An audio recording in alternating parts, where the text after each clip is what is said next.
Career start అవ్వక ముందే stardom వచ్చిన హీరో ఎవరైనా ఉన్నారంటే అది అఖిలే. కానీ అంత క్రేజ్‌తో ఇండస్ట్రీలో అడుగుపెట్టినా ఇప్పటి వరకు చెప్పుకోదగ్గ బ్లాక్ బస్టర్ అయితే రాలేదు.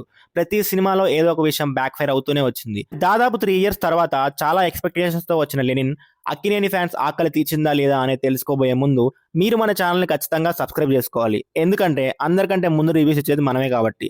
అలాగే ఈ వీడియోకి ఒక 3000 లైక్స్ అండ్ 100 కామెంట్స్ టార్గెట్‌గా ఇస్తున్నా. ఖచ్చితంగా సపోర్ట్ చేయండి. Coming to the story line, ఇది బేసిక్‌గా హీరో, హీరోయిన్ మధ్య నడిచే ఒక సింపుల్ లవ్ స్టోరీ.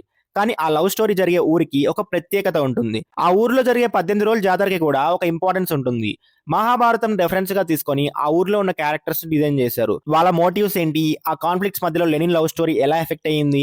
ఫైనల్‌గా ఆ జర్నీ ఎలా ముగిసింది అనేదే మిగతా story. Coming to the positives, ముందుగా అఖిల్ గురించి మాట్లాడాలి. డెఫినెట్లీ ఇది తన కెరీర్ బెస్ట్ పర్ఫార్మెన్స్. సినిమా మొత్తం చాలా కాన్ఫిడెంట్‌గా కనిపించాడు. క్యారెక్టర్‌లో పర్ఫార్మ్ చేయడానికి మంచి స్కోప్ దొరికింది. దాన్ని ఫుల్‌గా యూజ్ చేసుకున్నాడు. టీజర్, ట్రైలర్ చూసినప్పుడు రోల్ కొంచెం ఆడ్‌గా అనిపించినా సినిమా చూస్తుంటే మాత్రం ఆ క్యారెక్టర్‌లో కంప్లీట్‌గా బ్లెండ్ అయిపోయాడు.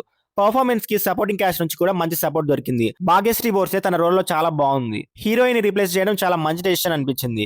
శివాజీ, బ్రహ్మాజీ, ఈశ్వరిరావు, గెటప్ శ్రీను, అలాగే అఖిల్ బ్రదర్ క్యారెక్టర్ చేసిన యాక్టర్ పర్ఫార్మెన్సెస్ విషయంలో అందరూ తమ బెస్ట్ ఇచ్చారు. సినిమా బిగ్గెస్ట్ స్ట్రెంగ్స్ లో ఒకటి దాని సెటప్. విలేజ్ ని, అక్కడ జరిగే జాతరని, దానికి క్రియేట్ చేసిన బ్యాక్ స్టోరీని ఇంట్రెస్టింగ్ గా ఎస్టాబ్లిష్ చేశారు. చాలా క్యారెక్టర్స్ ఉన్నా కూడా వాళ్ళందరికీ ఒక పర్పస్ ఇస్తూ ఆ వరల్డ్ ని బిలీవబుల్ గా క్రియేట్ చేయడం బాగా వర్కౌట్ అయింది. టెక్నికల్లీ కూడా సినిమా స్ట్రాంగ్ గా ఉంది. తమన్ బీజిఎం అయితే పెద్ద అసెట్. ముఖ్యంగా elevations, action blocks, interval, climax లాంటి మూమెంట్స్ ని బ్యాక్గ్రౌండ్ స్కోర్ వేరే లెవెల్ కి ఎలివేట్ చేసింది. సాంగ్స్ కొన్ని చోట్ల స్టోరీ ఫ్లో ని బ్రేక్ చేసినా సెపరేట్ గా వినడానికి బాగున్నాయి.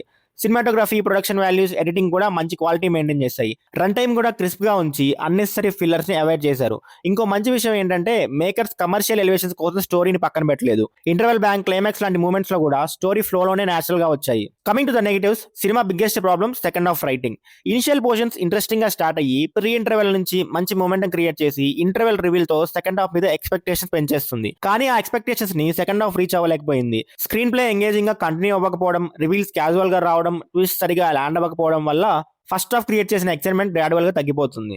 మెయిన్ ప్రాబ్లం ఏంటంటే cinema core hero, heroine love story అయినా దాని చుట్టూ too many characters, conflicts, back story, Mahabharatam references add చేయడం వల్ల మెయిన్ ఎమోషనల్ థ్రెడ్ డైల్యూట్ అయిపోయింది. దాని వల్ల ఎమోషనల్ మూమెంట్స్, క్యారెక్టర్ డెసిషన్స్ అనుకున్న ఇంపాక్ట్ ఇవ్వలేకపోయాయి. ముఖ్యంగా హీరో తీసుకునే మేజర్ ఎమోషనల్ డెసిషన్ ఇంటెన్షన్ అర్థమైనా ఆ క్యారెక్టర్ నుంచి ఆ డెసిషన్ కన్విన్సింగ్ గా అనిపించలేదు.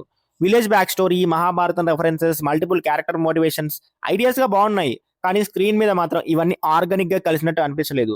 ఒక సింపుల్ స్టోరీని డిఫరెంట్ గా చూపించడానికి రివర్స్ ఇంజనీరింగ్ చేసినట్టు ఫీలింగ్ వచ్చింది. అలాగే మహాభారతం రెఫరెన్సెస్ ని సినిమా మొత్తం రిపీట్ చేస్తూ ఉండడం కొంచెం రిపీటెడ్ గా అనిపిస్తుంది. కొన్ని క్యారెక్టర్స్ అండ్ అవి తీసుకునే డెసిషన్స్ కూడా కన్విన్సింగ్ గా లేవు.